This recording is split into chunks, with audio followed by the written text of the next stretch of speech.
कोई night cream बताएं, क्योंकि आजकल है कोरियन स्किन का ट्रेंड चल पड़ा है। तो अब ये मुझे बताएं कोई ऐसी क्रीम बताएं कि आफ्टर जैसे कि 40 प्लस और इस तरह की बहुत ज़्यादा केयर करती हूँ अपनी स्किन की। हेलोनिक सीरम है, उसके बाद क्रीम है, और फिर ये रेटिनॉल भी, विटामिन सी वगैरह, ये मैं बहुत अपने मुंह पे ना थोपती रहती हूँ दिन में। मैंने इस व्लॉग में आपसे शेयर किया है, मैं गई डॉक्टर गुलाम मोहिद्दीन साहब के पास, मुझे हुई स्किन एलर्जी, और फिर मैंने कहा कि जी जब मैं आई हुई हूँ तो क्यों ना डॉक्टर साहब से कुछ गपशप लगाते हैं जो कि, और इसको चिकट इन्होंने चिकट से नहीं आते ना, चिकट से नहीं होते ना ये मुल्तान के रिवायती चले। हाँ, मुल्तान के रिवायती चले।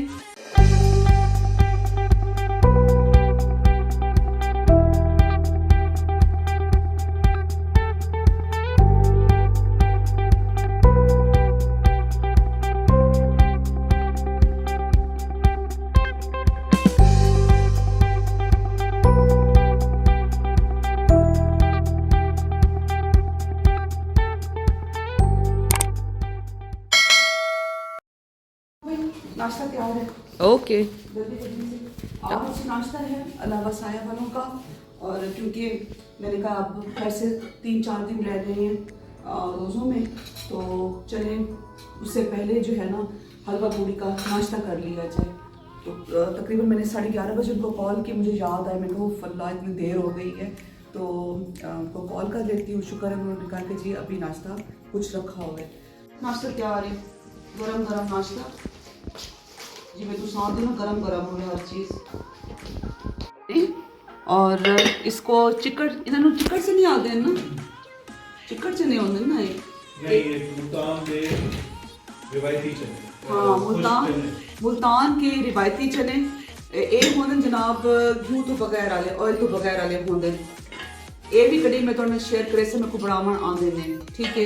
ये है ते उहदे बाद एक गरम गरम नाश्ता ये उन्होंने ये भी भेजे, ये जिमें आलू दी भुजिया होंदी वो है, अच्छा ये छोले हैं हलवा पूड़ी वाले दे, ते ये है हलवा, और इन्हों को मैं बाउल से पा गिनती हाँ। अब आपकी पसंद का गरम गरम नाश्ता है। अस्सलाम वालेकुम, welcome back my new family vlog, my YouTube family and all my viewers. कैसे हैं आप लोग? ठीक हैं, खैरियत से? देश में परदेश में आप सबको मेरा बहुत बहुत सलाम, जी आयनू, वेलकम, खुश आमदीद, सत श्री अकाल। सत श्री अकाल मैं इसलिए कहती, कुछ हमारे जो व्यूवर्स हैं वो इंडिया से भी हैं, तो मैं उन सब अपने बहन भाइयों को भी सत श्री अकाल मैं इसलिए कहती हूँ। और भाई हाँ, माय टिकटॉक फैमिली आपको भी मैं नहीं भूलती, आप सबको भी खुश आमदीद कहा जाता है। अच्छा जी, और कैसे आप लोग? ठीक हैं। मैंने इस व्लॉग में आपसे शेयर किया है, मैं गई डॉक्टर गुलाम मोहिद्दीन साहब के पास, मुझे हुई स्किन एलर्जी, और फिर मैंने कहा कि जी जब मैं आई हुई हूँ तो क्यों ना डॉक्टर साहब से कुछ गपशप लगाते हैं जो कि आपके लिए फ़ायदा मंद भी होगी वो चीज़। और जैसे कि बोटॉक्स है, वो तो मैं पहले डॉक्टर कबीर से भी काफ़ी उनके साथ 2-3 मैं व्लॉग्स अपने बना चुकी हूँ, वो भी मैं आपसे शेयर कर चुकी हूँ। और उसके बाद जैसे कि रेटिनॉल वगैरह ये चीज़ें हमें यूज़ करनी चाहिए। सन ब्लॉक है, तो अब तो ये खैर बहुत हर किसी को पता है कि जी क्या है, किस तरह से हमने करना है। अच्छा, तो वो मैंने आपसे शेयर किया, वो ये है कि मुझे हुई है सर में शदीद ख़ारिश। इतनी व्यूवर्स मैं आपको बताऊं कि मुझे सर में शदीद ख़ारिश हुई कि नाकाबिले बर्दाश्त। तो व्यूवर्स मैं आपको बताऊं कि मुझे कुछ दिन पहले हुई बहुत ज़्यादा सर में इचिंग ना, इस कदर मुझे इचिंग हुई कि वो नाकाबिले बर्दाश्त थी। तकरीबन 1 माह से ज़्यादा का टाइम हो गया मुझे सर में ख़ारिश, मेरी गर्दन पे सारे रैशेज़ होते थे, कान मेरे ऐसे गर्म हो जाते थे, ऐसे भाप निकलती थी मेरे कान में से, और उसके बाद बिल्कुल भी मैं बर्दाश्त नहीं कर सकती थी वो चीज़। ऐसे मुझे इस तरह करके ना मैं अपने यहाँ पे मुंह पे ख़ारिश करती थी, अजीब मेरी हालत हो जाती थी। खैर फिर उसके बाद मुल्तान की वो भी एक बड़े फेमस डॉक्टर हैं, मैं उनके पास गई, मैंने जाके उनको चेक करवाया। उन्होंने कहा कि जी आपको एलर्जी हो गई है, तो आप ऐसे करें कि आपका ये 15 डेज़ का ट्रीटमेंट है, ये आप करें। उन्होंने इंजेक्शन वगैरह मुझे लगाया, जो कि बस 2-3 दिन मुझे फ़र्क पड़ा, उसके बाद फिर दोबारा से वही हाल मेरा। फिर उसके बाद जनाब मैंने क्या किया कि मैंने होम्योपैथी का ट्रीटमेंट स्टार्ट किया, क्योंकि होम्योपैथी का भी अच्छा इलाज है और एलर्जी का भी इसमें बड़ा अच्छा इसका ट्रीटमेंट है। मैंने वो होम्योपैथी किया, उससे मुझे एक आध दिन मुझे फ़र्क पड़ा, उसके बाद फिर जनाब वही हाल हो गया।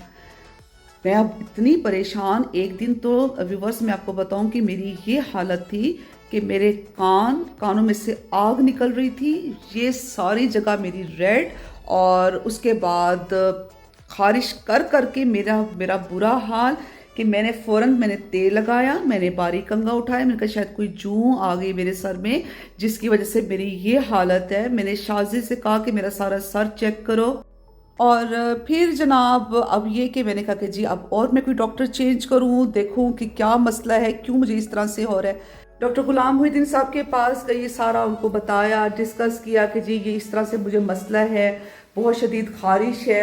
जब भी आपको ऐसी कोई चीज़ हो ना, तो प्लीज़ फ़ौरन अपने स्किन के डॉक्टर को दिखाया करें। स्किन के मामले में ना बिल्कुल भी इतना आप इजी ना हुआ करें। अक्सर मैं सुनती हूँ कि जी आप जो है ना आप ज़मज़म लगा दें और इस तरह से, ठीक है ये सब चीज़ें हैं, लेकिन ये है कि दुआ के साथ दवा भी चाहिए होती है। तो आपको चाहिए कि अपना जो ट्रीटमेंट है वो आप बर वक्त लें। और फिर ये कि जब मैं डॉक्टर साहब के पास गई तो मैंने कहा कि चले अब आगे ईद भी आने वाली है, तो क्यों ना मैं अपनी बहनों से, जो हमें क्रेज़ होता है अपनी स्किन को सेट रखने का, तो बोटॉक्स फिलर्स के अलावा भी हम किस तरह से अपनी स्किन को सेट रख सकते हैं। ठीक है, तो अगर आपको ये वीडियो अच्छी लगे, वीडियो को लाइक कीजिएगा और कमेंट्स में बताइएगा कि आपको ये मेरी जो वीडियो है, ये व्लॉग है, ये आपको कैसा लगा है। अस्सलाम वालेकुम डॉक्टर साहब। जी वालेकुम सलाम। कैसे हैं आप डॉक्टर साहब? अल्लाह का शुक्र है, ठीक ठाक हूँ। ठीक ठाक। व्यूवर्स मैं अभी आपको बता रही थी ना कि मुझे काफ़ी दिन पहले बड़ी शदीद एलर्जी हुई, और उसके बाद फिर मैंने डॉक्टर गुलाम मुहिद्दीन साहब को मैंने चेक करवाया, और आज फिर ये कि 15 डेज़ के बाद दोबारा मेरा चेकअप था, मैं दिखाने के लिए आई हूँ। तो मैंने कहा क्यों ना मैं डॉक्टर साहब के पास आई तो हुई हूँ और कुछ चलें, आपको भी इस चीज़ से फ़ायदा हो। तो डॉक्टर साहब आप ये बताएंगे कि जो मुझे एलर्जी हुई है ये कौन सी एलर्जी है, और इसमें जैसे कि अक्सर पेशेंट्स होते हैं उनको भी ये मसला होता है, तो क्या करना चाहिए? बहुत शुक्रिया, पहले तो आपने इतना अच्छा मेरा तारुफ करा दिया, इसका आपका शुक्रिया। आप में जो एलर्जी है वो एक किस्म की खून में एलर्जी है। अच्छा। तो वो अक्सर ख़वातीन में हो जाती है। अच्छा। और ये जो होते हैं ज़्यादातर, कुछ लोग ज़्यादातर ऐसे होते हैं जिनको बाई बात होती है। ठीक है। और ज़्यादातर में ये होती है कि कोई भी ऐसी कॉस्मेटिक या कोई ऐसी प्रोडक्ट या कोई ऐसा बाद में खास किस्म का एलर्जन आ जाता है, तो उससे भी हो जाती है कुछ लोगों को, और कुछ लोगों को खाने पीने से होती है। ठीक है। तो ज़्यादा फ्रेगरेंस का इस्तेमाल करने से भी एलर्जी आ जाती है। अच्छा। तो हम ये कहते हैं कि पहले इसको देखते हैं, ठीक है। और इसमें कुछ हम ब्लड के लेवल भी कराते हैं, उसमें हमें अंदाज़ा होता है ठीक है। कि है ये यानी जेनेटिक्स खून में है या बाद में हुई है। ठीक है। तो उसमें हम हिस्ट्री भी देते हैं, पेशेंट से पूछते हैं, सवाल जवाब करते हैं, जी। तो उसमें हमें काफ़ी हद तक वो हमें यानी अंदाज़ा हो जाता है ठीक कि है। इसको खून यानी फूड से हो रही है या इसके बाकी जो कॉस्मेटिक प्रोडक्ट लगाने से इसको हुई है या बाकी चीज़ों से इसको हुई है। ठीक है। तो हमें खासतौर यानी जब हम सवाल जवाब कर रहे होते हैं तो हमें पता चल जाता है उसको। अच्छा डॉक्टर साहब ये कौन सी है ये एलर्जी जो है? अब मैंने जो देखा है, अब मैं यानी जिस्म पे द्रफड़ भी बंधे थे, जी। तो द्रफड़ की ज़्यादा शिकायत थी। डॉक्टर साहब कान मेरे ऐसे हिटअप हो जाते थे, ऐसे जैसे आग निकल रही हो, गर्दन सारी रैशेज से मेरी भर जाती थी, और उसके बाद इतनी सर में शदीद खारिश के नाकाबिले बर्दाश्त। ये ना हमने यानी अर्टिकेरिया था, हम इसको अर्टिकेरिया बोलते हैं। इसमें ना जिस्म पे द्रफड़ बनते हैं, जैसे खून में तकलीफ ज़्यादा होती है वो जिस्म में निकल आती है। अच्छा डॉक्टर साहब मैं वो भी खाती हूँ, खजूर भी खा लेती हूँ, उसकी वजह से तो नहीं है? खजूर की वजह से? खजूर की वजह से सबको नहीं होती, लेकिन हम ये कहते हैं कि जैसे ये प्रोटीन डाइट्स हैं अच्छा। उसके ज़्यादा इस्तेमाल से होती हैं, जैसे दालें हैं, गोश्त है, अंडा है, तो इससे भी वो जिस्म पे द्रफड़ निकल आते हैं। अच्छा। तो ये द्रफड़ हर टाइम नहीं निकलते, यानी जैसे खून में तपिश ज्यादा होती है वो जिस्म पे आ जाती है, जैसे तपिश ठीक होती है वो जिस्म पे द्रफड़ भी ठीक हो जाते हैं। तो ये आते जाते रहते हैं। तो बाद ऐसे होते हैं कि जिनको यानी रेफर परसिस्ट करते हैं, अच्छा यानी वो चलते रहते हैं, इवन के वो पेशेंट खा भी रहा होता है, इलाज भी कर रहा होता है, फिर भी उसके रेफर चल रहे होते हैं। ठीक है, तो उसमें हम देखते हैं कोई ना कोई एजेंट मौजूद है, सही है। वो जो उसका खास खा रहा तो होता है। डॉक्टर साहब अब आप ये चेक करेंगे क्या है, देखिए अब कैसी है। अच्छा मैंने सिर्फ 2 दफा अंडा खाया है क्योंकि मुझे इतनी ज्यादा मुझे हो रही थी ना, क्रेविंग हो रही थी प्रोटीन की, अंडा खाने की, तो मैंने 2 दफा अंडा खाया, मैं झूठ नहीं बोलूंगी, और 1 दफा मैंने चिकन खाया बस। दिखाया जरा। देखें बाकी मैंने बहुत ज्यादा एहतियात की है, मैंने कोई जो है ना 15 दिन कोई अंडा वगैरह कुछ नहीं खाया वैसे। अब तो ठीक है, अब ठीक है। इसमें थोड़ा सा हाँ जी, अब ठीक है, ठीक है, अब इस टाइम आपको कुछ नहीं है। लेकिन मैं आप यही कहूँगा कि आप एहतियात अभी जारी रखेंगे। अंडा, चावल, गोश्त, खट्टी तली चीजें अरे डॉक्टर नहीं साहब मैं खाएंगे। क्या खाऊं, मैं क्योंकि अंडा जब मैं खाती हूँ ना तो मुझे ऐसे लगता है कि मैंने सारा दिन में सुबह एक में उबला हुआ अंडा या एक में स्लाइस लेती हूँ और चाय का कप, फिर मैं खाती हूँ शाम को 7 साढ़े 7 बजे।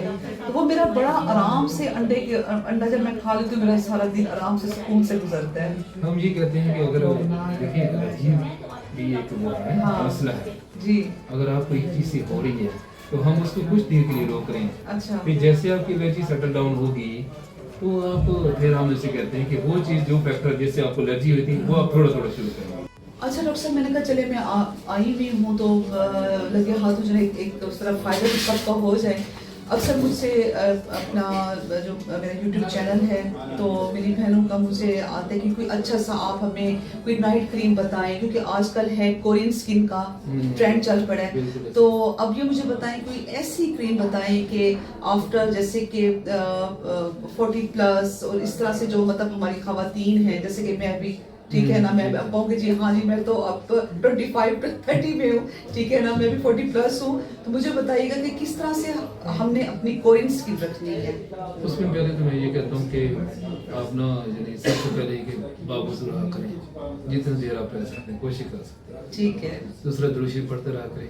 सही। तीसरा मैं ये कहता हूँ कि हमारे जितनी भी खवातीन हैं, फीमेल्स हैं, वो ना हम उन्हें कहते हैं कि आप ना सन ब्लॉक जरूर लगाया करें दिन में।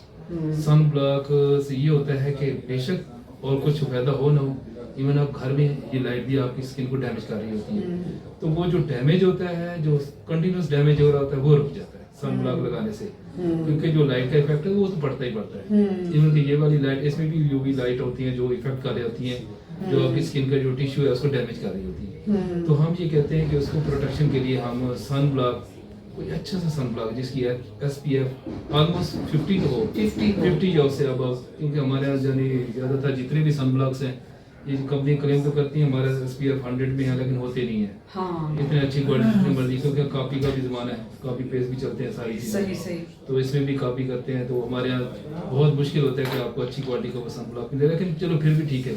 ठीक है, लेकिन आप एटलीस्ट मिनिमम आपको जो ऐसा सन ब्लॉक सेलेक्ट करें जिसकी जो SPF है वो 50 या उससे ज्यादा हो। एक तो ये लगाना है रेगुलर। ठीक है, दूसरा है कि अगर जिसकी यानी ड्राई स्किन रहती है जिन लोगों की, वो ना थोड़ा सा मॉइस्चराइजर, कोई भी यानी ऑयल फ्री मॉइस्चराइजर हाँ। वो जरूर लगाएं। ठीक है, उसमें ये होता है कि स्किन यानी वो हाइड्रेशन बेहतर रहती है, स्किन हाइड्रेशन बेहतर रहेगी तो स्किन फ्रेश रहेगी, जब स्किन फ्रेश होगी तो लुक भी अच्छी होगी और सनब्लॉक का इफेक्ट भी आएगा। तो मैं ये कहता हूँ कि मॉइस्चराइजर के साथ अगर जिनकी ऑयली स्किन है वो मॉइस्चराइजर यूज ना करें, वो जस्ट थोड़ा थोड़ा वो सनब्लॉक लगा दिया करें। हाँ। जिनकी ऑयली स्किन नहीं है, ड्राई स्किन है, तो वो मॉइस्चराइजर के साथ सनब्लॉक जरूर लगाएं, तो सनब्लॉक का अपना इफेक्ट आएगा और मॉइस्चराइजर का अपना इफेक्ट आएगा। सही। और रात में हम कहते हैं कि रेटिनोल का जो भी रेटिनोल का सीरम मिलता है वो थोड़ा थोड़ा जरूर लगाएगा, और विटामिन C वाली क्रीम वो लगा के सोया करें। दी बेस्ट हमारे जो व्यूवर्स हैं ना उनको दी बेस्ट आप विटामिन C आप बताएं और एक अच्छा सा रेटिनॉल बता दें। नहीं, ये तो मुख्तलिफ कंपनी, जो भी कंपनी का मिलता है सारी कंपनी एक ही है।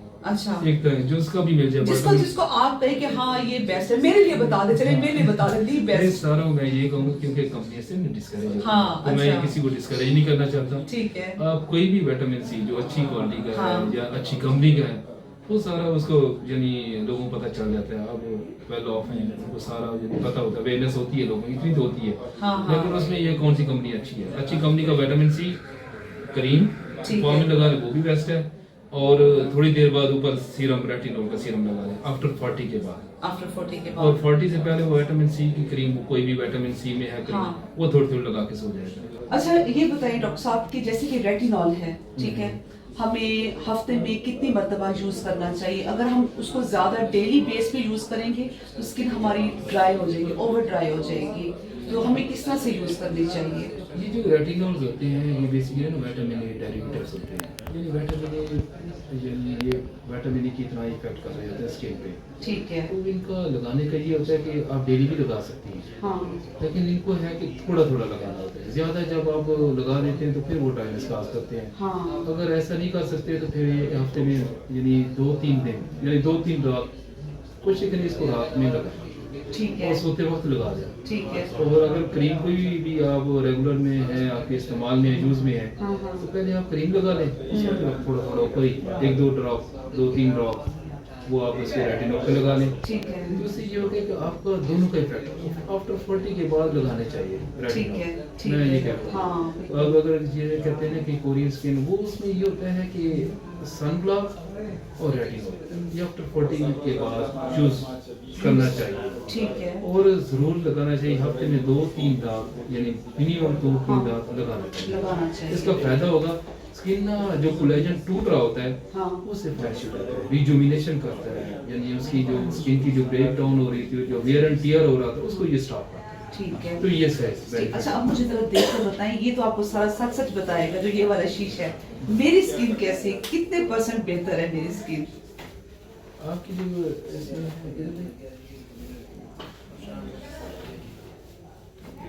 आपकी स्किन बिल्कुल ठीक है, अच्छी है। फाइन लाइंस हैं। अच्छा। फाइन लाइंस आप जो मेरा ये है कि आप ना इसका उसके साथ कवर हो जाएगा रेटिनॉल के साथ, रेटिनॉल के साथ। क्योंकि ये जो फाइन लाइंस आती है ये हाँ। रेटिनॉल के साथ बेस्ट कवर होती है। ठीक है। हाँ, ठीक जो है। बाकी बोटॉक्स वगैरह जो सिंपल वो बोटॉक्स होते हैं जिनकी डीप लाइंस बन रही होती हैं, हाँ।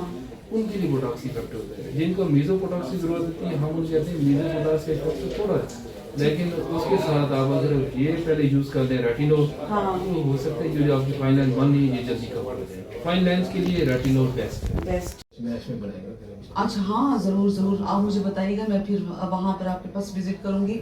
और डॉक्टर साहब वैसे मैं आपको बताऊँ कि मैं अपनी बहुत ज़्यादा केयर करती हूँ अपनी स्किन की। हाइलुरोनिक सीरम है, उसके बाद क्रीम है, और फिर ये रेटिनॉल भी, विटामिन सी वगैरह, ये मैं बहुत अपने मुंह पे ना थोपती रहती हूँ। दिन में 1 मरतबा क्या, मैं 2-3 मरतबा, गर्मी आएगी ना 3 मरतबा तो मेरा होगा सन ब्लॉक। ठीक है। और उसके बाद फिर ये है कि रेटिनॉल भी हफ्ते में 2-3 मरतबा मैं लगा लेती हूँ।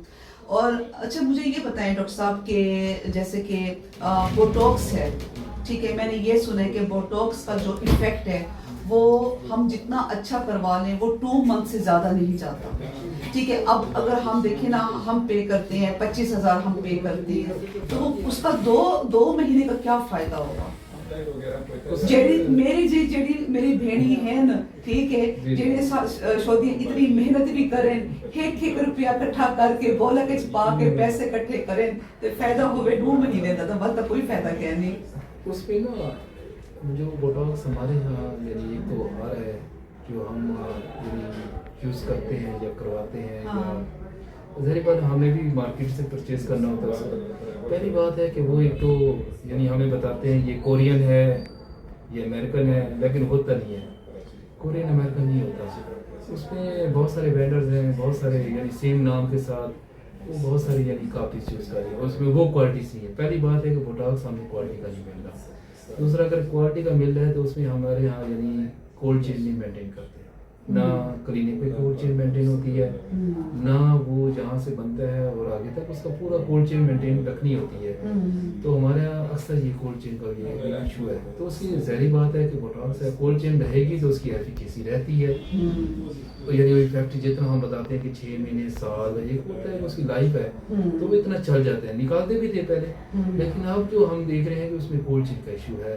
दूसरा ये क्वालिटी है और कोल्ड चेन सबसे ज़्यादा ज़रूरी है। और तीसरा है कि एक्सपर्टीज, बाज़ बात वो होता है पता ही नहीं होता कि मार्केट में है कि वो अब सबको नहीं पता कि ये डर्माटोलॉजिस्ट है, प्रॉपर डर्माटोलॉजिस्ट है, या ये डर्माटोलॉजिस्ट स्किन स्पेशलिस्ट नहीं है। तो ये भी एक इशू है। तो हमारे यहाँ कोई ऐसा वो सिस्टम नहीं है तो एक्सपर्टीज चाहिए, तो लोगों को तो नहीं पता ना कि ये स्किन स्पेशलिस्ट है या नहीं है, बिल्कुल तो वो हर बंदा वो लगा देता है और पेशेंट तो आ गया उसके बाद, लेकिन आगे ये नहीं, वो पेशेंट को नहीं पता होता, चेक नहीं करता, और हमारे सही, चेक भी नहीं होता, कोई सिस्टम भी नहीं है सही, ऐसा, ऐसे ही, लेकिन वो फॉलो नहीं करते हमारे। ठीक है, तो एक ये तीसरा सबसे मेजर इशू ये है, ठीक है। इसीलिए ना उसकी लाइफ जो है वो, यानी ये सारे फैक्टर्स हैं, ये बहुत बड़े फैक्टर हैं देखिए। बिल्कुल तो बिल्कुल इस वजह से ना वो लाइफ पेशेंट तो पे कर देता है, यानी 25,000 पेशेंट तो दे दिया, पेशेंट ने लगा लिया, लेकिन आके वो अगर डॉक्टर से ही मिल गया तो उसके बाद अगर वो है बोटॉक्स आ रहा है, वो बोटॉक्स क्वालिटी का नहीं मिल रहा उसे, या बोटॉक्स क्वालिटी का मिल गया तो आगे फिर कोल्ड चेन नहीं मेंटेन होती। तो ये सारे मेरे ख्याल में ये फैक्टर्स हैं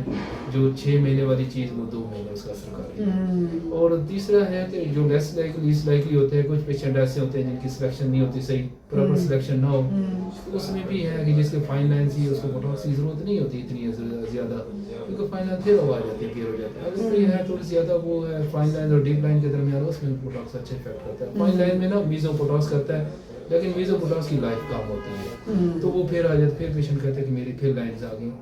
तो उसका हम ये कहते हैं कि केयर के साथ बोटॉक्स भी करवाए, केयर भी करें, लेकिन बोटॉक्स की यानी पेशेंट सिलेक्शन और उसका जो प्रॉपर अगर सही वाला बोटॉक्स लगा जाए, मेरे ख्याल में 6 महीने, साल, 1.5 साल, 2 साल इवन निकाल जाते हैं, पहले निकाल देते पेशेंट, अब ये वाकई ये कॉमन इशू आ रहा है। और एक और होता है कि कुछ पेशेंट होते हैं जिनकी स्किन रेजिस्टेंस होती है बोटॉक्स को, उनके अंदर एंटीबॉडी होती है, कुदरती तौर पे नेचुरली वो एक्सेप्ट ही नहीं करती बोटॉक्स को, तो वो उनके अंदर अंगेज बोटॉक्स जो टीका लगाते हैं वो टॉक्सिन ही है, वो रिएक्शन शो होता है और वो उसकी लाइफ कम कर देती है। ठीक। अच्छा डॉक्टर साहब, शहरबानो जो मेरी बेटी है उसके पोर्स बहुत ज़्यादा ओपन है, ठीक है, और जो है ना ये नोज के, और क्योंकि वो ज़रा उसकी तबीयत ख़राब हुई थी तो वो स्टेरॉइड उसने लिए ना, तो जिसकी वजह से स्किन जो है उसके पोर्स सारे खुल गए हैं, तो उसके लिए मुझे बताएं कि बेस्ट जैसे उसकी स्किन वो हो जाए, थोड़ी सी वो केयरलेस भी है, तो क्या करना चाहिए, क्या है उसके लिए? पहले तो है उसको ना मैं कहता हूँ उसको देख के फिर फैसला हो सकता है कि अच्छा। बाकी जो हमारे यहाँ मेन जो ऑप्शन है उसके लिए वो हम ट्राई करते हैं, उसमें है पहले तो देखते हैं कि उसे अगर ज़रूरत भी है किसी प्रोसीजर की, अच्छा। वो प्रोसीजर में है हमारे पास है, एक हम क्लीनिंग एजेंट यूज़ करते हैं, केमिकल क्लीनिंग यूज़ करते हैं पोस्ट को रिड्यूस करने के लिए, ठीक है। केमिकल क्लीनिंग है, लेज़र भी करते हैं, समटाइम लेज़र भी यूज़ करते हैं। ठीक है। और दूसरा ये है कि फिर हम टॉपिकल देते हैं, टॉपिकल में क्रीम फॉर्म में देते हैं, सीरम फॉर्म में देते हैं, ठीक है। तो वो देख के फिर हम उस डॉक्टर साहब अपने वक्त ही उसका ट्रीटमेंट होता है या वो बूस्टर ही यूज रहता है? ये डिपेंड करता है, कुछ में जो पोर्स होते हैं वो सही हो जाते हैं। अच्छा, सही हो जाते हैं, चलिए मैं उसको ले आऊंगी आपके पास। सही हो जाते हैं ज़्यादा। वही मुख्तार में वहाँ लेकर आऊँ या यहीं पर ही लेकर आऊँ? वो हमें चला हो जाता है। अच्छा ठीक है। अभी इस टाइम बस डॉक्टर साहब के पेशेंट्स भी बैठे हुए हैं और मैंने बड़ा टाइम ले लिया डॉक्टर साहब का, तो इंशाल्लाह फिर जनाब जब मुख्तार अमीन डॉक्टर साहब का वहाँ पर भी वो हो रहा है तो वहीं पर जाएंगे और फिर आपसे दोबारा मुलाकात करवाऊंगी। थैंक यू जी। तो व्यूवर्स, ये था हमारा आज का व्लॉग। कमेंट्स में बताइएगा कि आपको ये व्लॉग कैसा लगा। वीडियो अच्छी लगे लाइक कीजिएगा, शेयर कीजिएगा। हमेशा की तरह कोई गम ना हो सिवाय गम हुसैन के। अपनी दुआ में मुझे भी याद रखिएगा। अल्लाह हाफिज़।